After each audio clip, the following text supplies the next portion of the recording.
കാര്യം ഉടമ്പടി നീ ചെയ്താൽ ഉടമ്പടി by nature it is everlasting. ഇപ്പോൾ 32 ഐസയ 32, 40 എന്താ പറയുന്നത്? ഞാൻ നിന്നോട് ചെയ്ത ഉടമ്പടി നിത്യമാണെന്ന്. അല്ല ടെമ്പററി ഉടമ്പടി ഇല്ല നമുക്ക്. നമ്മളൊരു 90 ദിവസം എടുക്കുന്നതിൻ്റെ കാര്യം ഉടമ്പടിയുടെ ഒരു ഫസ്റ്റ് പാർട്ട് അവസാനിക്കുന്ന 90 ദിവസമാണ്. ഒബേദ് ഹെറോദിൻ്റെ വീട്ടിലും 90 ദിവസം ഉടമ്പടി വാഗ്ദാന പേടകം ഇരുന്ന് അനുഗ്രഹിച്ചത്. അതുകൊണ്ട് നമ്മൾ 90 ദിവസം മനുഷ്യന് ചെയ്യാൻ പറ്റുന്നതാണത്. പിന്നെ പുതുക്കണത് അവനവരുടെ സൗകര്യവും സമയമൊക്കെ ഉണ്ടെങ്കിൽ പുതുക്കിയാൽ മതി. പിന്നെ പുതുക്കുമ്പോൾ പിന്നെ രണ്ടാമത് ആ 90 ദിവസത്തേക്കാണ് നമ്മൾ പുതുക്കണത്. ചിലപ്പോൾ ഇടയ്ക്ക് ഗ്യാപ്പ് വീണ് പോകും. ഇടയ്ക്ക് ചിലപ്പോൾ ഗ്യാപ്പ് വീണ് ഇപ്പോൾ വീട്ടിൽ ചിലപ്പോൾ ആൾക്കാരുണ്ടാകത്തില്ല. ഉള്ള ആൾക്കാർ പുറത്ത് പോയി ജോലിക്ക് പോയി കാണും. നീ മാത്രമേ ഉള്ളൂ. നിനക്ക് അവിടെ നിന്ന് വീട്ടിൽ നിന്ന് ഇറങ്ങാൻ പറ്റത്തില്ല. പ്രായമായ അമ്മ വീട്ടിൽ കിടക്കുന്നു. അങ്ങനെയൊക്കെ വരുമ്പോൾ അവർക്ക് പ്രഷറിനൊക്കെ ഉള്ളതാണ്. മരുന്ന് സമയത്ത് കൊടുക്കണം. അപ്പോൾ നിനക്ക് വരാൻ പറ്റത്തില്ല. ആരെങ്കിലും ഒരാൾ വന്നിട്ട് വേണം നിനക്ക് വരാൻ. അങ്ങനെ ഓരോരുത്തർ സിറ്റുവേഷൻസ് എല്ലാം ഡിഫറൻസ് ആയിരിക്കും. അപ്പോൾ അങ്ങനെ വരുമ്പോൾ എന്താ ചെയ്യണമെന്ന് വെച്ച് കഴിഞ്ഞാൽ ആ 90 ദിവസത്തേക്ക് പുതുക്കിയിട്ട് ആ 90 ദിവസം കൃത്യമായിട്ട് ചെയ്യാൻ നോക്കണം. അതിൽ അവിശ്വസ്തത വരുത്തരുത്. കാര്യം നമ്മുടെ ഈ മറ്റ് കാര്യങ്ങളെ പോലെ നമ്മൾ ദൈവദൃസന്നിധിയിൽ ഇപ്പോൾ റിലേഷൻ എന്നല്ലേ പറയുന്നത്, വേറിത്ത് റിലേഷൻ. അപ്പോൾ ഇന്ന് സെക്കൻഡ് 2 എഡ്ജുണ്ട്. ഒന്ന് നീയാണ് കക്ഷി, പിന്നെ ഒന്ന് ദൈവമാണ് ഒരു കക്ഷി. അപ്പോൾ ഈ 2 കക്ഷികളുള്ള കാരണം നമ്മൾ ദൈവത്തോട് ചെയ്തിട്ട കാര്യങ്ങളാണ്. അത് നിങ്ങൾ സീരിയസ് ആയിട്ട് എടുത്താൽ ദൈവവും ഇത് സീരിയസ് ആയിട്ട് എടുക്കും. കാര്യം ഈ ഉടമ്പടിയുടെ വിഷയം 90 ദിവസം നീ വിശ്വസ്തയോടെ ചെയ്തെന്ന് വിചാരിച്ചോ, അത് കഴിഞ്ഞാൽ ദൈവം അപ്പോഴും വിശ്വസ്തനായിട്ട് നിൽക്കുമല്ലോ. നിനക്ക് നിൻ്റെ ജീവിത സാഹചര്യം കൊണ്ട് അത് പൂർത്തിയാക്കാൻ പറ്റിയില്ല എന്നല്ലേ. 90 ദിവസം കഴിയണം. 90 ദിവസം പക്ഷേ കറക്റ്റായിരിക്കണം. ആ 90 ദിവസം നീ കറക്റ്റായിട്ട് നിൽക്കണം എന്നുണ്ടെങ്കിൽ ബാക്കിയുള്ളത് നമുക്ക് ഗ്യാരണ്ടീഡാണ്. എന്താ കാര്യം? അത് 2 തിമോത്തി 2:13 വെച്ചാൽ ഗ്യാരണ്ടീഡാണ്. നീ അവിശ്വസ്തനാണെങ്കിലും ദൈവം വിശ്വസ്തനായിരിക്കും. പിടിയിടുക. അത് ഇതിൻ്റെ അകത്തുള്ള ടെക്നിക്ക് മനസ്സിലാക്കണം. അതായത് 2 തിമോത്തി 2:13 എന്താ പറയണത്? നിങ്ങൾ അവിശ്വസ്തരാണെങ്കിലും പറഞ്ഞേ ദൈവം വിശ്വസ്തനായിരിക്കും. അപ്പോൾ 90 ദിവസം കഴിഞ്ഞാലും ഉടമ്പടിയുടെ വരുമാനം അതിൻ്റെ ദൈവാനുഗ്രഹം നിൻ്റെ ജീവിത മണ്ഡലങ്ങളിൽ നിനക്ക് ഉണ്ടായിക്കൊണ്ടേയിരിക്കും. അതുകൊണ്ടാണ് ഞങ്ങൾ ഉടമ്പടി കാശുരൂപം, അതാണല്ലേ നമുക്ക് പ്രമാണമായിട്ട് പട്ടയമായിട്ട് കയ്യിലുള്ളത്. അത് ഞങ്ങൾ ഒരു 5 പൈസ പോലും മേടിക്കാതെ പുതുക്കി തരും. ദാറ്റ് മനസ്സിലായി. അത് നിങ്ങളുടെ കൂടെ ഉണ്ടാകണം എന്നുള്ളതാണ്. ഈ പ്രസൻസ് ഫീൽ ചെയ്യാനുള്ള ഒരു ഉപാധി പഴയ നിയമത്തിൽ ഇതുപോലെയുള്ള ഫലകങ്ങളാണ്. പഴയ നിയമത്തിൽ ദൈവത്തിൻ്റെ പ്രസൻസ് ഫീൽ ചെയ്യാൻ വേണ്ടി ദൈവം പറഞ്ഞിരിക്കുന്നത് എന്താണെന്ന് വെച്ചാൽ, നീ എവിടെ പോയാലും ഞാൻ നിൻ്റെ കൂടെ ഉണ്ടാകും. പക്ഷെ ഉണ്ടാകുന്ന അവരെന്താ ചെയ്തിരിക്കണത്? അതിനവർ വരാം ആ ഫീലിങ് ദൈവം വാഗ്ദാനം ചെയ്യുമല്ല. ദൈവത്തിൻ്റെ വാഗ്ദാനം ദൈവം മാറത്തില്ല എൻ്റെ അടുത്ത് നിന്ന്. അത് 33:14 നീ പോകുന്ന ഇടത്തെല്ലാം ഞാൻ നിൻ്റെ കൂടെ ഉണ്ടാകും. എബ്രഹാത്തിനോടും പറയാം. പ്രസൻസ് അതാണ്. പ്രസൻസ് എപ്പോഴും ദൈവം ഉടമ്പടിയുടെ ഭാഗമായിട്ട് വാഗ്ദാനം ചെയ്തിട്ടുള്ളതാണ് പ്രസൻസ്. അത് ആശുപത്രിയിലായാലും എംബസിയിലായാലും കോർട്ടിലായാലും എവിടെയായാലും അതാണ് സഞ്ചാരി മാതാവെന്ന് ആൾക്കാർ സാക്ഷ്യം പറയണത്. അത് ഉടമ്പടിയുടെ ഭാഗമായിട്ടുള്ളതാണ്. പക്ഷേ ഈ പ്രസൻസ് ഫീൽ ചെയ്യാൻ പണ്ട് ഉപയോഗിച്ചിരുന്നത് ജ്ഞാപകമാണ്. എന്ന് വെച്ച് കഴിഞ്ഞാൽ ഒരു ചെമ്പ് ചുരുളാണത്. ചെമ്പ് ചുരുളെ എഴുതി വെക്കും. ക്ഷേമ പ്രയർ എഴുതി വെക്കും. Here Israel the Lord your God is one Lord U shall love your God with all your heart എന്നും പറഞ്ഞുകൊണ്ട് ഒരു പ്രെയറുണ്ട്. എന്താണ്? ഇസ്രയേലെ ശ്രവിക്കുക, നിൻ ദൈവമായ കർത്താവ് ഏക ദൈവമാണ്. ദൈവത്തെ പൂർണ്ണ ഹൃദയത്തോടും പൂർണ്ണ ആത്മാവോടും കൂടെ സ്നേഹിക്കുക എന്നുള്ള ചെമ്പുതകട എഴുതി വെച്ചിട്ട് നെറ്റിയിൽ കെട്ടിവെച്ചുകൊണ്ട് നടക്കും പ്രസൻസ് ഫീൽ ചെയ്യാൻ വേണ്ടി. അതെന്നിട്ട് ഇതിമേ തൊട്ടിട്ട് ഇവർ ഈ പ്രാർത്ഥന ഇങ്ങനെ ആവർത്തിച്ചുകൊണ്ടിരിക്കും. ആ പ്രസൻസ്. കാര്യം ദൈവത്തിൻ്റെ വാഗ്ദാനം ദൈവം ഓൾറെഡി കൊടുത്തിരിക്കുന്നതാണ്. അതിൽ നിന്ന് അവിശ്വസ്ത ഉണ്ടാകത്തില്ല. പിന്നെ നമ്മൾക്ക് അതിനോട് വിശ്വസ്ത തോന്നാൻ വേണ്ടിയാണ് ഈ ഫലകം നെറ്റിയിൽ കെട്ടിവെച്ചുകൊണ്ട് നടക്കുന്നത്. അതിന് പകരമാണ് ഞങ്ങൾ മരിയൻ ഉടമ്പടി നിങ്ങൾക്ക് പ്രത്യേകിച്ചുള്ള വലിയ കാശുരൂപം തരണത്. അതുകൊണ്ടാണ് അത് പോയി കഴിഞ്ഞാൽ ഉടനെ ഞങ്ങൾ റീഫണ്ട് ചെയ്യും. ഉടനെ തിരിച്ചു തരും. പോയെന്ന് പറഞ്ഞാൽ മതി, എഴുതി തരണം പോയി എന്ന് പറയുന്നത്. മകൾക്ക് കൊടുത്തും വന്നിട്ടും കള്ളത്തരം പറയരുത്. അത് ചെയ്യരുത്. അത് നമ്മൾ ദൈവത്തോട് ചെയ്യണ ഒരു അപരാധമല്ല. അങ്ങനെ ചെയ്യരുത് നിങ്ങൾ. പക്ഷേ പോയെന്ന് നിങ്ങൾ എഴുതി തന്നാൽ 1 പൈസ പോലും മേടിക്കാതെ എപ്പോഴൊക്കെ പോയെന്ന് പറഞ്ഞാലും തിരിച്ചു തരും. കാര്യം അത് നിങ്ങൾക്ക് അതിൻ്റെ വില അറിയത്തില്ല, ഞങ്ങൾക്ക് അതിൻ്റെ വില അറിയാം. കാര്യം അത് ജ്ഞാപകമാണ്. ഉടമ്പടിയുടെ ഭാഗമായിട്ട് പഴയ നിയമം പോലെ ഉപയോഗിക്കുന്നതാണത്. അപ്പം അതുകൊണ്ട് ഇന്നും തരും. അതുവേണ്ടി ഇപ്പോൾ 1 മണി തൊട്ട് 2 മണി വരെ ഇത് കൊടുക്കുന്ന സമയമാണ്. പക്ഷേ ഡാമേജ് ഉള്ളത് തന്നാൽ ഡാമേജ് ആയിപ്പോകും. ശരിക്കും ഈ അതിങ്ങനെ ഡാമേജ് ആയിട്ടുള്ള സാധനം ഉപയോഗിക്കരുത്. അതിൻ്റെ കൊളുത്തൊക്കെ പോയി കഴിഞ്ഞാൽ അല്ലെങ്കിൽ പടം മങ്ങിക്കഴിഞ്ഞാൽ അപ്പം തന്നെ നിങ്ങൾ തിരിച്ചു തരണം. അപ്പോൾ പുതിയ തരും, അതിനുടനെ പുതിയ തരും. കൈമോശം വന്നു പോയാൽ കൈമോശം വന്നതാണെന്ന് നിങ്ങൾ അറിയാൻ വേണ്ടി കളർ വ്യത്യാസമുള്ള എന്നാൽ വളരെ ഫ്രഷായിട്ടുള്ള പ്രയർ പവർ രണ്ടിനും ഒരുപോലെയാണ്, അത് തരും. അപ്പം അതുകൊണ്ട് അത് സൂക്ഷിക്കണം. പക്ഷേ ഇത് അത് ചെയ്യണമെന്ന് വെച്ച് കഴിഞ്ഞാൽ അത് വിശ്വാസപ്രമാണം ചൊല്ലിയാണ് എൻ്റെ പവർ ആക്ടിവേറ്റ് ചെയ്യിക്കേണ്ടത്. കാര്യം നമുക്ക് ക്ഷേമ പ്രേയറിന് പകരം നമ്മൾ ഉടമ്പടി തന്നിരിക്കുന്നത് വിശ്വാസപ്രമാണമാണ്. പഴയ നിയമത്തിലെ ക്ഷേമ പ്രേയറിന് പകരമാണ് ഞങ്ങൾ നിങ്ങൾക്ക് വിശ്വാസപ്രമാണം തന്നിരിക്കുന്നത്. രണ്ടും ഒന്ന് തന്നെയാണ്. അതായത് hear O Israel the Lord your God is one Lord എന്ന് പറയുന്ന ക്ഷേമ പ്രേയറും ഏകദൈവത്തിൽ ഞാൻ വിശ്വസിക്കുന്നതെന്ന് പറയുന്ന വിശ്വാസപ്രമാണവും ബേസിക്കായിട്ട് ഒരു സാധനം തന്നെയാണ്. അപ്പം അതുകൊണ്ടാണ് ഇത് എവിടെയാണ് ഇപ്പോൾ ഈശോ ഒരു സാന്നിധ്യം നിനക്കില്ല. ഇപ്പോൾ ചിലർ ഇപ്പോൾ ഒരു കോടതി ചെന്ന് നിൻ്റെ കേസ് തോക്കുമെന്ന് വാദം കേൾക്കുമ്പോൾ നിങ്ങൾക്ക് തോക്കുമെന്ന് അറിയണമെങ്കിൽ ആ വാദത്തിനെ പോലും നമുക്ക് ദൈവത്തിനെ കൊണ്ട് അമ്മ എല്ലായിടത്തും സാന്നിധ്യം നൽകണമല്ലേ. ഞാനിത് പറയണേക്കെ തിയറി മാത്രമല്ല, സാക്ഷ്യങ്ങളെല്ലാം ഇതിൻ്റെ പ്രാക്ടിക്കലായിട്ടുള്ള കാര്യങ്ങളാണ്. സാക്ഷ്യങ്ങൾ കേൾക്കുമ്പോൾ നമുക്ക് മനസ്സിലാകും. എല്ലാ കാര്യങ്ങൾക്കും നമ്മളതനുസരിച്ചാണ് ആക്ടിവേറ്റ് ചെയ്യണത്. നമ്മൾക്കും ആ വിശ്വസ്തത ഉണ്ടെങ്കിൽ ദൈവം പിന്നെ അതിനോട് ഏത് അറ്റം വരെയും ദൈവം നിൻ്റെ കൂടെ നിൽക്കും. വിശ്വസ്തത ഒരു പ്രോബ്ലമാണ്. എല്ലാവരും വിചാരിച്ചിരിക്കുന്നത് വിശ്വാസം മതിയല്ല എന്നാണ്. പക്ഷേ സാധാരണ പ്രാർത്ഥനയ്ക്ക് വിശ്വാസം മതി. പക്ഷേ ഉടമ്പടി എന്ന് പറയുന്ന സംവിധാനത്തിന് വിശ്വസ്തതയാണ് വേണ്ടത്. അപ്പം നീ ദൈവത്തോട് എടുത്തിരിക്കുന്ന ഉടമ്പടിയില്ലേ, ഉടമ്പടി നീ പറഞ്ഞിരിക്കുന്ന കാര്യങ്ങൾ, നിൻ്റെ വിശുദ്ധിയുടെ കാര്യങ്ങളും നിൻ്റെ പ്രാർത്ഥന, നിൻ്റെ സുവിശേഷ പ്രഘോഷണം, അതുപോലെ തന്നെ നിൻ്റെ ഇപ്പോൾ സുവിശേഷ പ്രചാരണം, ഇതൊക്കെ സ്നേഹത്തോടെയും സന്തോഷത്തോടെയൊക്കെ പതുക്കെ ചെയ്ത് നീ എപ്പോഴും ഇങ്ങനെ പച്ചയായിട്ട് നിൽക്കണം. അങ്ങനെയാണെങ്കിൽ നമുക്ക് ധൈര്യമാണ് ഭയങ്കര. എന്താ കാര്യം നമ്മൾ ചെയ്യേണ്ട? പുറപ്പാട് 14:14 ഉടമ്പടിയുടെ ഒരു വാഗ്ദാനമുള്ളതാണ്. എന്താണ്? കർത്താവ് നിങ്ങൾക്ക് വേണ്ടി യുദ്ധം ചെയ്യും, നിങ്ങൾ മൗനമായിരുന്നാൽ മതി. നിങ്ങൾ ടെൻഷൻ അടിക്കേണ്ട കാര്യം എന്നാണ് പറയണത്. മനസ്സിലായില്ലേ? ടെൻഷൻ അടിക്കേണ്ടതെന്ന് ബൈബിൾ പറയുന്നൊരു ഭാഗപദമാണ്. പുറപ്പാട് 14:14 എന്താ പറയണത്? ഏറ്റു പറഞ്ഞേ, കർത്താവ് നിങ്ങൾക്ക് വേണ്ടി യുദ്ധം ചെയ്യും, നിങ്ങൾ മൗനമായി ഇരുന്നാലും മതി. അപ്പോൾ 1 കോടിയുടെയൊക്കെ ജപ്തി നടപടി വന്നെന്ന് എന്നോട് പറഞ്ഞു കഴിഞ്ഞാൽ ഞാൻ പറയാം, അച്ഛാ ഇനി അധികം കാര്യങ്ങൾ ഓവറായിട്ട് നിങ്ങൾ അവിടെ പോയി ഇവിടെ തിരക്ക് പരവേശം കൊണ്ട് നടക്കണ്ട, മര്യാദക്ക് കൂൾ ഡൗൺ ആകുക. എന്താ കാര്യം? നിങ്ങൾക്ക് ചെയ്യാൻ പറ്റാത്ത കാര്യം ചെയ്യാൻ പറ്റത്തില്ലല്ലോ. മനസ്സിലായില്ലേ? നിങ്ങൾക്ക് ചെയ്യാൻ പറ്റാത്ത കാര്യങ്ങൾ ഇപ്പോൾ നിങ്ങൾ ഇവിടെ ഇരിക്കുന്ന അച്ഛാ ഒന്നും പറയണ്ട അച്ഛാ, വിസ ഇപ്പോൾ 2013 സ്റ്റാറ്റസ് ഇട്ടതാണ്, ഞങ്ങൾ നെറ്റടിച്ച് നോക്കിയിട്ട് ഒരു മൂവ്മെൻറ്റും ഇല്ല, അതങ്ങനെ തന്നെ നിൽക്കണം, സ്റ്റാറ്റസ് അങ്ങനെ തന്നെ നിൽക്കണം എന്ന് പറയും. അപ്പോൾ ഞാൻ മോൾ ഇനി അതിൻ്റെ അകത്ത് നീ ഉൾക്കൊണ്ട പറയണ്ട. എന്താ കാര്യം? ഇനി നമുക്കവിടെ ചെയ്യാൻ, നമുക്ക് അമേരിക്ക ചെല്ലാനോ ആ കമ്പനി ചെല്ലാനോ ചോദിക്കാനോ ഒന്നും ചെയ്യാൻ പറ്റത്തില്ല നമുക്ക്. പക്ഷേ ചെയ്യാൻ പറ്റുന്നത് എന്താണ്? കർത്താവിന് അവിടെ ചെല്ലാനും നിൻ്റെ വിസയുടെ ബ്ലോക്ക് ചെയ്തിരിക്കുന്നത് ഇളക്കിയെടുക്കാനും പറ്റും. ഇതാണ് പുറപ്പാട് 14 പറയണത്. പുറപ്പാട് 14 ഒരു ജനത അനുഭവിച്ച വിശ്വാസ സാക്ഷ്യമാണ്. പക്ഷേ നമ്മളെന്താ ചെയ്യണത്? നമ്മൾ ഉടമ്പടി എടുക്കുമ്പോൾ അതേ ദൈവത്തിലെ ഉടമ്പടിയുടെ പ്രശ്നത്തിൻ്റെ ക്ലെയിമല്ലേ. മറ്റു പ്രാർത്ഥനയ്ക്ക് ക്ലെയിം ഇല്ലല്ലോ. എന്ത് പ്രാർത്ഥനയ്ക്ക് എന്ത് ക്ലെയിം ഉണ്ട് നിങ്ങൾക്ക്? മറ്റു പ്രാർത്ഥനയ്ക്ക് ക്ലെയിം എന്താ ഉള്ളത്? നമുക്ക് ക്ലെയിം ഉണ്ടെന്ന് പറയണത് യേശുക്രിസ്തു. നമ്മളതുകൊണ്ടാണ് യേശുക്രിസ്തുവിൻ്റെ പീഡാനുഭവത്തെ പ്രതി എന്ന് പറയണത്. നമ്മൾ പീഡാനുഭവത്തിൻ്റെ പ്രതിയായിട്ട് അത് ക്ലെയിമാക്കുകയാണ്. പക്ഷേ അത് എന്തിലാണ്? യേശുക്രിസ്തുവിൻ്റെ പീഡാനുഭവത്തിൻ്റെ മെരിറ്റ് നമുക്ക് കിട്ടുന്നത് എങ്ങനെയാണ്? ബൈ ഫെയ്ത്താണ്. പക്ഷേ ബൈ ഫെയ്ത്തിനൊരു പ്രശ്നമുണ്ട്. എന്താ കാര്യം? ബൈ ഫെയ്ത്ത് എന്ന് പറയുന്നത് വിശ്വാസം മൂലമാണ് നമുക്ക് കിട്ടുന്നത്. പക്ഷേ ഈ വിശ്വാസത്തിന് യാക്കോബിൻ്റെ വെളിപാട് വരുമ്പോൾ എബ്രാഹത്തിൻ്റെ നീതീകരണമായിട്ട് വ്യത്യാസം വരും. എബ്രാഹത്തിന് ആദ്യകാലങ്ങളിൽ കൊടുത്ത വെളിപാടിനനുസരിച്ചുകൊണ്ട് ദൈവം അവൻ്റെ വാഗ്ദാനങ്ങൾ വിശ്വസ്തനായിരിക്കും. എബ്രാഹത്തിന് ഫെയ്ത്ത് മാത്രം മതി. പക്ഷേ ഫെയ്ത്ത് മാത്രം മതിയെന്ന് പറയും, വിശ്വാസം മാത്രം മതി. പക്ഷേ അതിൻ്റെ അല്പം കൂടി മുന്നോട്ട് പോകുമ്പോൾ 2ാം ക്ലാസ് കഴിഞ്ഞിട്ട് 3ാം ക്ലാസ് വരത്തില്ലേ?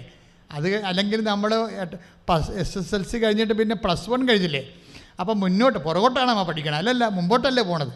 അപ്പോൾ ദൈവമായിട്ടുള്ള ബന്ധം മുന്നോട്ട് പോകുമ്പോൾ വരാൻ പോണ വിഷയം നിങ്ങളുടെ വിശ്വാസം കൊണ്ട് താങ്ങത്തില്ല വിഷയം. അത് നിങ്ങൾ ടെക്നിക്കായിട്ട് മനസ്സിലാക്കണം. വിശ്വാസം കൊണ്ട് താങ്ങത്തില്ല. എന്താ കാര്യം? പ്രവൃത്തി വേണ്ടി വരും അവിടെ. അത് കാരണം യാക്കോബ് പറയണത് വിശ്വാസം പ്രവൃത്തികളാൽ നീതീകരിക്കപ്പെടുന്നു. ഇപ്പോൾ എബ്രാഹത്തിനെ സംബന്ധിച്ചിടത്തോളം എന്താ 15:6 ഉൽപ്പത്തി 15:6 എന്താ പറയണത്? എബ്രാഹാം തൻ്റെ വിശ്വാസത്താൽ നീതീകരിക്കപ്പെട്ടു. വിശ്വാസത്താൽ നീതീകരിക്കപ്പെട്ടെങ്കിലും ആ വിശ്വാസത്തിൽ പിന്നീട് ഇസഹാക്കിനെ ബലിയർപ്പിക്കാൻ പറഞ്ഞു. അത് പ്രവൃത്തിയാണ്. അപ്പോഴേ എപ്പോഴും നമ്മുടെ വിശ്വാസം നീതീകരിക്കുന്നത് പ്രവൃത്തി കൊണ്ടാണ്.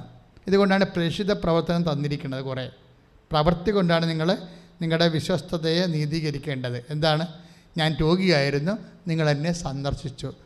അപ്പോൾ രോഗികളെ സന്ദർശിക്കാൻ പോയിരുന്ന കൈപൊക്കിക്ക് ഉടമ്പടി പ്രകാരം രോഗികളെ സന്ദർശിക്കാൻ പോയവർ ഇത്രയേ ഉള്ള ആൾക്കാർ. ഇവിടെയാണ് പ്രവർത്തികൾ പരാജയം വന്നിരിക്കുന്നത്. ഇത് നമ്മൾ ശ്രദ്ധിക്കണം. കാര്യം ഉടമ്പടി നമ്മൾ പറഞ്ഞിരിക്കുന്നതാണ്, അവൻ പറഞ്ഞതുപോലെ ചെയ്തോളാവുന്നു. അവൻ പറഞ്ഞതുപോലെ ചെയ്തോളാവുന്ന നമ്മൾ ഉടമ്പടിയിൽ പ്രതിജ്ഞ ചെയ്തിരിക്കുന്നതാണ്. അപ്പോഴേ എന്തിനാണ്? ആകാത്ത സമയം ആക്കിയെടുക്കാൻ വേണ്ടി ചെയ്തിരിക്കുന്ന ദൈവിക നടപടിയാണ്. അത് മാതാവിൻ്റെ ഒരു കണ്ടുപിടുത്തമല്ല, അമ്മയിൽ വസിച്ച പരിശുദ്ധാത്മാവിൻ്റെ കണ്ടുപിടുത്തമാണ്. അമ്മയെ കണ്ടപ്പോഴെന്തുകൊണ്ടാണ് മാലാക്ക പറഞ്ഞത്? കരുത്വമേനെ എന്താ പറഞ്ഞത്? Hail Mary full of grace. ഇവർ ഫുൾ ഓഫ് ഗ്രേസാണ്. ഫുൾ ഓഫ് ഗ്രേസ് ആയത് കാരണം കൃപ നിറഞ്ഞ ആളാണ്. അതുകൊണ്ടാണ് കൃപ നിറഞ്ഞ അവളെ സ്വസ്തിയെന്ന് നമ്മൾ പ്രാർത്ഥിക്കുന്നത്. ആ പ്രാർത്ഥന പ്രാർത്ഥിച്ചിട്ട് നമുക്ക് ബലം കിട്ടുന്നതിൻ്റെ കാരണം അതാണ്. ഇവർ കൃപ നിറഞ്ഞതാളാണ്. ഈ കൃപ നിറയുമ്പോൾ സ്വാഭാവികമായിട്ട് എന്താ സംഭവിക്കണത്?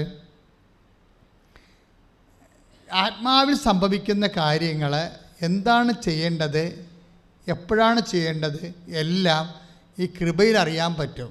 ആത്മാവിൻ്റെ പ്രവർത്തനങ്ങൾ അറിയാൻ പറ്റും. അതുകൊണ്ടാണ് അമ്മ പരിശുദ്ധാത്മാവ് നിറഞ്ഞത് കൊണ്ടാണ് ഇങ്ങനെ അവർക്ക് വീഞ്ഞില്ല എന്ന് പറയുമ്പോഴേ, ഇപ്പോൾ യോഹന്നാൻ 2:3 ഉടമ്പടിയുടെ ബേസ്മെൻറ്റ്. അവർക്ക് വീഞ്ഞില്ല. വീഞ്ഞെന്ന് പറയുമ്പോൾ ഭൗതികമായ വിഷയങ്ങൾ, അത് എന്തും ആയിക്കോട്ടെ, നിങ്ങൾ ഒരേ ഇല്ലായ്മ ആളല്ല, അത് ഒരു പ്രതീകമാണ്. ആരോഗ്യമില്ല, പഠിച്ചിട്ട് മനസ്സിലാകണില്ല, ചിലർക്ക് പഠിച്ചിട്ട് മനസ്സിലാകണില്ലല്ലോ. ഇപ്പം വന്നിരിക്കുന്ന ഏറ്റവും വലിയ വിഷയം എന്ന് വെച്ച് കഴിഞ്ഞാൽ, ഇപ്പം ഞാൻ IELTSകാരെ എല്ലാ ദിവസവും പ്രൊഫഷണൽസിനെ എല്ലാ ദിവസവും പ്രാർത്ഥിക്കും. പ്രൊഫഷണൽസിന് രക്ഷപ്പെടണമെന്ന് എനിക്ക് ഭയങ്കര ആഗ്രഹമാണ്. അതുകൊണ്ട് എത്ര IAS ആയാലും ശരി, എന്തായാലും ശരി, IT ആയാലും ശരി, പ്രൊഫഷണൽസിനെ എപ്പോഴും പ്രാർത്ഥിക്കും. അത് അവരുടെ രേഖ കാണിച്ചാൽ മതി.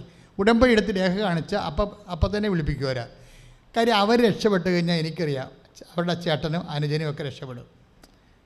അവരുടെ അനിയത്തിയൊക്കെ രക്ഷപ്പെടും. ഒരാൾ കുടുംബത്തിൽ നിന്ന് രക്ഷപ്പെട്ട് കിട്ടിയാൽ ആ കുടുംബത്തിൽ നിന്ന് കുറേ എണ്ണത്തിന് അവർക്ക് ശമ്പളം കിട്ടിക്കഴിഞ്ഞാൽ പിന്നെ അവർ പൊട്ടടിക്കാൻ പോകത്തില്ലല്ലോ. അവർ ആ കുടുംബത്തെ വേദനിച്ച് വളരുന്ന ആൾക്കാരല്ലേ. അപ്പോൾ അങ്ങോട്ടും ഇങ്ങോട്ടും അവരുടെ കുടുംബത്തിൻ്റെ മാതാപിതാക്കളെ കടങ്ങൾ പരിഹരിക്കും. അത് കാരണം എന്നോട് ഈശോ പറഞ്ഞിട്ടുണ്ട്, പ്രൊഫഷണൽസിനെ പ്രാർത്ഥിക്കാൻ പറഞ്ഞിട്ടുണ്ട്. പക്ഷേ പ്രൊഫഷണൽസ് അച്ഛൻ നിങ്ങൾ ബസ് ചെയ്ത് കഴിഞ്ഞാൽ ഇപ്പം ചിലർ വരും, കരഞ്ഞുകൊണ്ടായിരിക്കും വരണവർ. അവർ പറഞ്ഞാൽ അച്ഛാ എനിക്ക് പലയിലൊന്നും ഇരിക്കണില്ല അച്ഛാ എന്ന് പറയും. തലയിലൊന്നും ഇരിക്കണില്ല അച്ഛാ, പക്ഷേ എനിക്കിതെല്ലാം വേറെ പരീക്ഷയില്ല, പഠിക്കാനും പറ്റത്തില്ലെന്ന് പറയും. ഞാൻ പറഞ്ഞു തലയിലൊന്നും ഇരിക്കണ്ട, കർത്താവ് ഇരുന്നാവോ എന്നിൻ്റെ തലേ. എന്താ കാര്യം? ഇങ്ങനെ കുറേ അനുഭവങ്ങൾ ഞാൻ കണ്ടിട്ടുണ്ട്. കാര്യം അവർ പറയും, അച്ഛാ ഞാനതിന് എഴുതിയില്ലായിരുന്നല്ലോ, ഞാനതിന് എഴുതിയില്ലല്ലോ അത്. പക്ഷേ എഴുതാത്തതിനും അമ്മ സ്കോർ ചെയ്തെന്ന് വരും. ഇത് നമ്മൾ ഒരിക്കലും ദൈവത്തെ അറിഞ്ഞാൽ നമ്മൾ ദൈവത്തിന് വേണ്ടി ചത്തുകളയും. കാര്യം എന്താ പ്രശ്നം വെച്ചാൽ ഉടമ്പടി എപ്പോഴും വർക്ക് ചെയ്യുക. അപ്പം നിങ്ങളോർക്കും കൈ കെട്ടി ഇരുന്നാൽ മതി, ദൈവത്തിന് വിളിച്ചാൽ മതി. അങ്ങനെയല്ല, നമ്മളെ കൊണ്ട് കഴിയാവുന്ന നമ്മൾ ചെയ്യും. ബാക്കി എന്ത് ചെയ്യും? ആര് ചെയ്യും? എല്ലാം നമ്മളെക്കൊണ്ട് കഴിയുമെന്ന് നിങ്ങൾക്ക് തോന്നണുണ്ടോ? ഇല്ല. നിങ്ങളുടെ കടങ്ങൾ എല്ലാം. അപ്പം നിങ്ങളിപ്പോൾ ജപ്തി നടപടിയാണെന്ന് പറയുമ്പോൾ ഞാൻ ചോദിക്കും, എന്തെങ്കിലും നിങ്ങൾക്ക് കൊടുക്കാനോ വിൽക്കാനോ ഒക്കെ ഉണ്ടോ? ഒന്നുമില്ല അച്ഛാ എന്ന് പറയും. ഒന്നുമില്ല അച്ഛാ. ഞാൻ പറഞ്ഞു ഒന്നും വേണ്ടെന്ന് പറയും. കാര്യം എന്താ കാര്യം? നമുക്ക് വേണ്ടി ഈ ആൾ നേരത്തെ എല്ലാം കൊടുത്തിരിക്കുന്നതാണ്. അങ്ങനെയാണ് കൃപ കിട്ടിയിരിക്കുന്നത്. നിങ്ങൾക്ക് ഈ ആളിലൊന്ന് ഭംഗിയായിട്ട് വിശ്വസിക്കാൻ കഴിഞ്ഞാൽ മതി.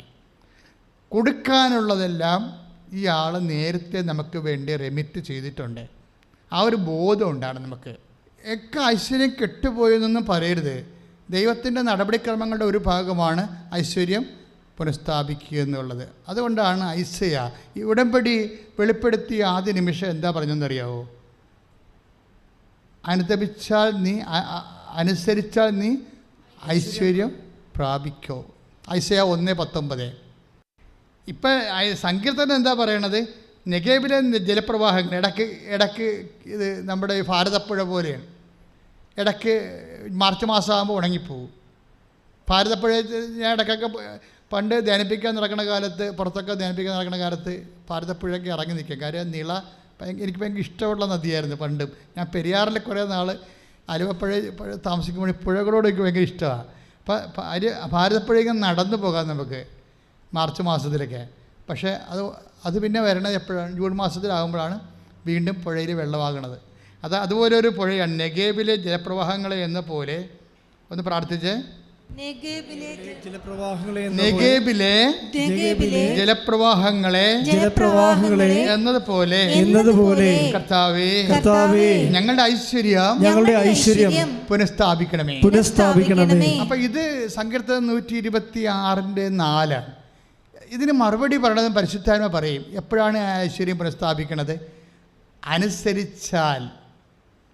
അനുസരിച്ചാൽ കർത്താവിൻ്റെ വചനം അനുസരിച്ചാൽ, ഉടമ്പടി പാലിച്ചാൽ എന്നതിൻ്റെ അർത്ഥം. ഐശ്വര്യം ഇരിക്കുന്നത് എവിടെയാണ്? ഉടമ്പടിയിലാണ് ഇരിക്കുന്നത്. അതുകൊണ്ട് ഐസയ 1:19 പറയണത് എന്താണ്? അനുസരിച്ചാൽ. പറഞ്ഞേ, അനുസരിച്ചാൽ നീ ഐശ്വര്യം പ്രാപിക്കും. ഇപ്പം ഡിൻസിയുടെ സാക്ഷ്യം അതല്ലേ? 100 കൊല്ലമായിട്ട് ആ നാട്ടിൽ വെള്ളമില്ല. ആ വീട്ടിലല്ലേ, ആ നാട്ടിൽ ആ പ്രദേശത്ത് വെള്ളമില്ല. ഉടമ്പടി എടുത്തുകൊണ്ട് പോയപ്പോൾ ഒരു തണുപ്പ് പോലെ മാതാവ് കൂടെ വന്ന്. അപ്പോൾ അവർക്ക് തോന്നി പിറ്റേ ദിവസം ആരോട് ഇത് ആരോട് പറഞ്ഞു, സാക്ഷ്യം പറഞ്ഞു, ഇത് മനുഷ്യനല്ല എന്ന് അവർ പറയണത്. ഞങ്ങൾക്ക് അങ്ങനെ തോന്നിയിട്ടില്ല, ചിന്തിച്ചിട്ടില്ല. പക്ഷേ ഉടമ്പടി എടുത്തു കഴിഞ്ഞപ്പോൾ ഞങ്ങൾക്ക് അവിടെ കിണർ കുഴിക്കാൻ തോന്നി. അപ്പോൾ ആൾക്കാരൊക്കെ പറഞ്ഞു ഇത് മണ്ടത്തരമാണ്, എത്രയോ തലമുറകൾ കുഴിച്ചിട്ട് വെള്ളമില്ലാതെ ഉപേക്ഷിച്ച് കളഞ്ഞൊരു പ്രോജക്റ്റാണിത്, നിങ്ങളിപ്പോൾ എന്ത് മണ്ടത്തരം, വെറുതെ കാശ് കളയാൻ പോകണമെന്ന് ഓരോരുത്തർ പറയും. കാശ് കളയാൻ പോകണമെന്ന്. എന്താ പ്രശ്നമെന്ന് വെച്ച് കഴിഞ്ഞാൽ ഒരു പ്രോബ്ലം ഉണ്ട് മക്കളെ, ശ്രദ്ധിച്ച് കേൾക്കണം. അതായത് വൺസ് ഇപ്പം ഞാൻ ഈ ഉടമ്പടി തുടങ്ങിയ കാലത്ത് ഞാൻ ആരോടും പറഞ്ഞില്ല ഉടമ്പടി തുടങ്ങാൻ പോകുന്നു. അമ്മ എന്നോട് പറഞ്ഞ സമയത്ത് ഞാനൊരു നേർച്ചപ്പെട്ടി പോലെ ഒരു പെട്ടി എടുത്ത് വെച്ചും ബേവിച്ചായ എന്ന് പറഞ്ഞ എൻ്റെ സഹപ്രവർത്തനമുണ്ട്. ബേവിച്ചായ ഇങ്ങനൊരു പ്രാർത്ഥന ഉണ്ട്. അപ്പം തങ്കച്ചായൻ എൻ്റെ സണ്ണി ഇവരൊക്കെ വന്ന് സന്ധ്യയ്ക്ക് വന്നിച്ചും പറയും. അപ്പം അന്നാണ് ഇത് തുടങ്ങി 2015 സെപ്റ്റംബറിൽ. ഞാൻ പറഞ്ഞു നിങ്ങളുടെ സങ്കടങ്ങൾ അമ്മയുടെ മുമ്പിൽ, അമ്മയുടെ പ്രത്യക്ഷീകരണത്തിൻ്റെ മുമ്പിൽ അടിസ്ഥാനത്തിൽ എഴുതിയിടാൻ പറഞ്ഞു. അപ്പോൾ അന്ന് ഫോർമാറ്റ് ആയിട്ടില്ലായിരുന്നു, ഐഡിയ മാത്രമേ അമ്മ തന്നുള്ളായിരുന്നു. അതിൻ്റെ ഒന്നാണ് ഐശ്വര്യം പുനഃസ്ഥാപിക്കുക എന്നുള്ളത്. അനുസരിച്ചാൽ നീ ഐശ്വര്യം പ്രാപിക്കും. അത് വേളാങ്കണ്ണി വെച്ച് 90 കൊന്ന് കഴിഞ്ഞപ്പോൾ പറഞ്ഞതാണ്. അപ്പോൾ അതിൻ്റെ അകത്ത് കൂടെ കുറേ കാര്യങ്ങളുണ്ട്, അത് ഞാൻ എഴുതിക്കൊണ്ടിരിക്കുകയാണ്. അമ്മ അന്ന് പറഞ്ഞ എല്ലാം ഞാൻ ബുക്കിലാക്കിക്കൊണ്ടിരിക്കുകയാണ്. പക്ഷേ ഈ സംഭവം തുടങ്ങുമ്പോൾ ഇത്രയേ ഉള്ളൂ, ഐശ്വര്യം പുനഃസ്ഥാപിക്കും. അപ്പോൾ ഈ നമ്മുടെ ജീവിതത്തിൽ ഐശ്വര്യം നഷ്ടപ്പെടാനുള്ള സാധ്യതയുണ്ട് പലപ്പോഴും. സൗന്ദര്യം പോകാം, ആരോഗ്യം പോകാം, സമ്പത്ത് പോകാം, കടങ്ങളാകാം, ചിലപ്പോൾ വീട്ടിൻ്റെ ചുറ്റുപാട് നമുക്ക് സമാധാനം പോകാം. പക്ഷേ എന്തൊക്കെ പോയാലും എൻ്റെ മക്കൾ ഇതെല്ലാം പുനഃസ്ഥാപിക്കും എന്നുള്ള കാര്യം ഉറപ്പാണ്. കൈ ഇടിച്ച് കർത്താവിനെ സ്തുതിക്കട്ടെ.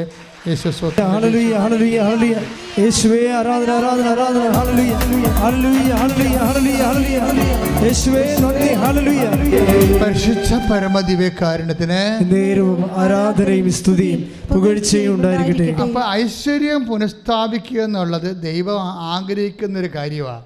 നമ്മളിങ്ങനെ ചത്തും കെട്ടും ചത്തതിനൊക്കെ ജീവിച്ചിരിക്കും, ഇങ്ങനെ നശിഞ്ഞ് നാറാണക്കല്ലും പിറകി നടക്കാൻ ദൈവത്തിൻ്റെ പൈതലാണ് നീ.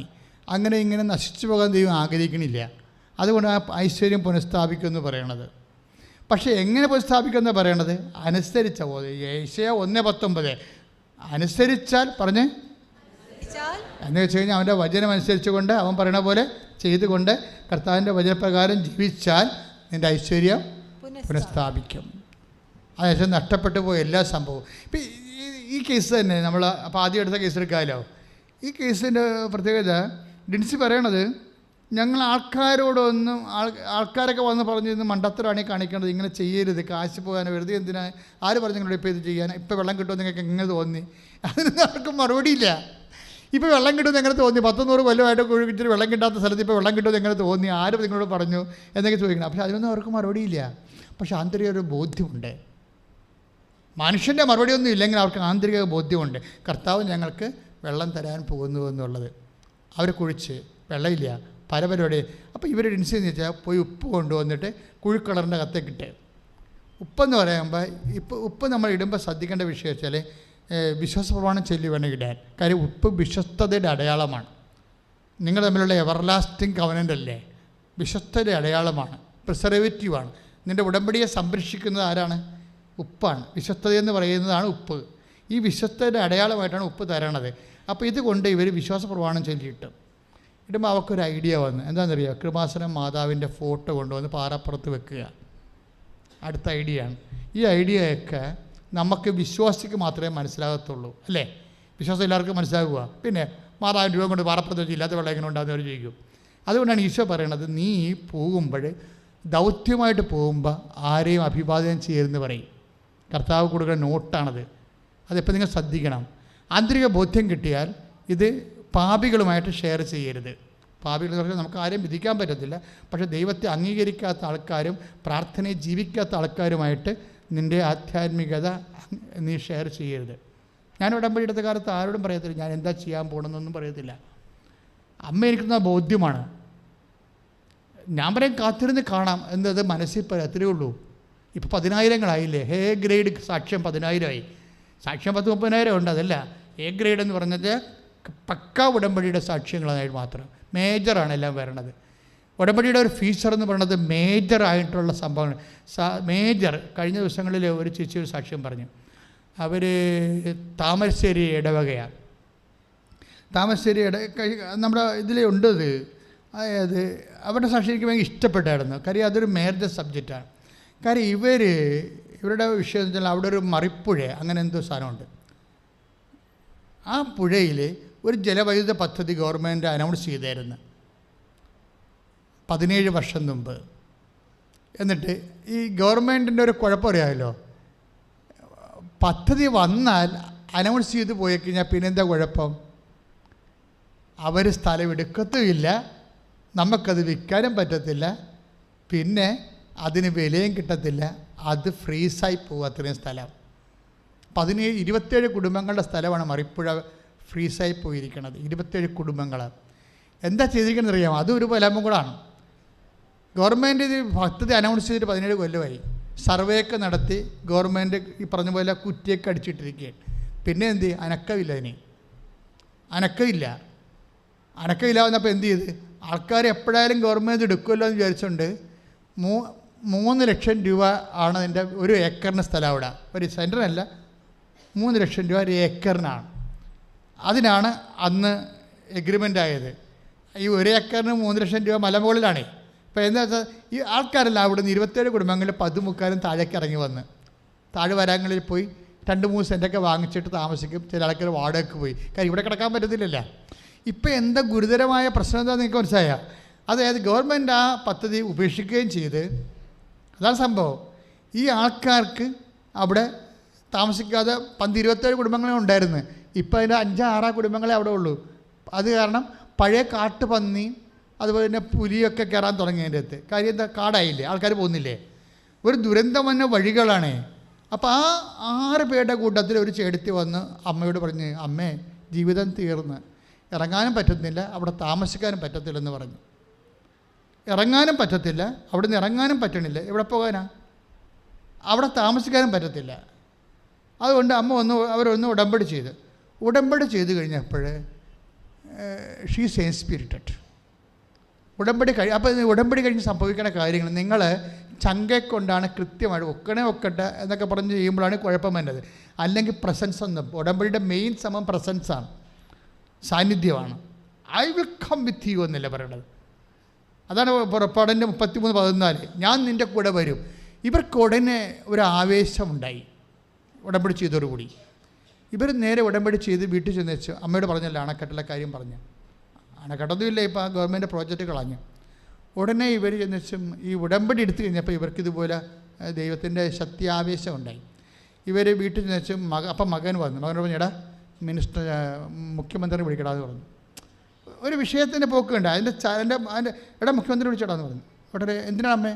അല്ല ഈ സ്ഥലം എടുക്കുകയില്ലെന്ന് അറിയാൻ വേണ്ടിയാണ്, പ്രോജക്റ്റ്. അപ്പോൾ അവർ ആ പഴയ ആൾക്കാർ തന്നെയാണ് അവരെ, പക്ഷേ ഇപ്പം അവർ ആളിൻ്റെ ഒരു സ്റ്റേച്ചറങ്ങോട്ട് മാറി, ലെവല് മാറി ആളിൻ്റെ. ഉടനെ മുഖ്യമന്ത്രിനെ വിളിച്ച് മകൻ, അമ്മയുടെ ഒരു കമാൻഡ് പോലല്ലേ വിളിച്ച്. പിണറായി വിജയൻ സാർ എടുത്തില്ല, മുഖ്യമന്ത്രിമാരെ എടുക്കത്തില്ലല്ലോ സാധാരണ. പക്ഷേ ഉടനെ ചെടുത്തി വിടത്തില്ല. ചേച്ചി പറഞ്ഞടാ വകുപ്പ് മന്ത്രിനെ വിളിക്കാൻ പറഞ്ഞു. വകുപ്പ് മന്ത്രി ആരാണ്? അന്ന് മണിസാറാണ് വകുപ്പ് മന്ത്രി. വകുപ്പ് മന്ത്രി വിളിച്ചപ്പോൾ തന്നെ അങ്ങനെ എടുത്ത് ഫോൺ. എന്താണ് എന്ന് ചോദിച്ചു. അപ്പോൾ പിള്ളേർ പറഞ്ഞ് ഞങ്ങൾക്ക് ചില തീരുമാനം വല്ല ഉണ്ടാ? ഇവിടെ ഞങ്ങൾ തീരാനായില്ല ആൾക്കാർ, 6 എണ്ണം ഇവിടെ ഉള്ളു, ബാക്കിയെല്ലാം ഇപ്പോൾ പഴയതുപോലെ കാർഡായി. ഒന്നെങ്കിൽ ഗവൺമെൻറ് എടുത്ത് ഞങ്ങളെ രക്ഷിക്കണമെന്ന് പറയും. അപ്പോഴുടനെ ആ മനുഷ്യർ പറയും നിങ്ങൾ വന്ന് എന്നെ കാണാൻ പറയും. അപ്പോൾ കോവിഡാണെങ്കിൽ ഭയങ്കര ശക്തം. അപ്പോൾ കോവിഡ് ശക്തമായത് കാരണം സാറേ ഞാനെങ്ങനെ വരാനാണ്, വന്നാൽ തന്നെ സാറിനെ കാണാൻ പറ്റുമോ? അപ്പോൾ പറഞ്ഞ് 2 പേരെ വിടാൻ പറഞ്ഞു കേട്ട്. അപ്പോൾ ഇവർ ആദ്യം പറഞ്ഞത് നിങ്ങൾ വരാൻ പറ്റുമെങ്കിൽ നിങ്ങൾ ഇമെയിൽ ചെയ്യാനാണ് മനസ്സാറ് പറയണത്. അപ്പോൾ അത് പറഞ്ഞ് ഞാൻ ഹൗസ് വൈഫാണ്, എനിക്കിതൊന്നും അറിയാൻ പാടില്ലെന്ന് പറയും. ഇതാണ് വിഷയം എന്ന് പറയണത്. കോംപ്ലിക്കേറ്റഡ് വിഷയമാണ്. പക്ഷേ അവരെത്ര മണിമണിയായിട്ടാണ് പറയണത്. നിങ്ങൾ ന്യായാധിപന്മാരുടെ സംഘത്തിൽ എത്തുമ്പോൾ എന്ത് പറയണമെന്ന് മുൻകൂട്ടി ആലോചിച്ചുറക്കാതിരിക്കാൻ സൂക്ഷിച്ചുകൊള്ളുവിൻ. എന്താണ് പറയേണ്ടതെന്ന് ആ സമയത്ത് അറിവ് നൽകുമെന്ന് ഈശോ പറഞ്ഞില്ല. കൈ ഇടിച്ച് കിടത്ത് ആരും ശ്രദ്ധിക്കട്ടെ.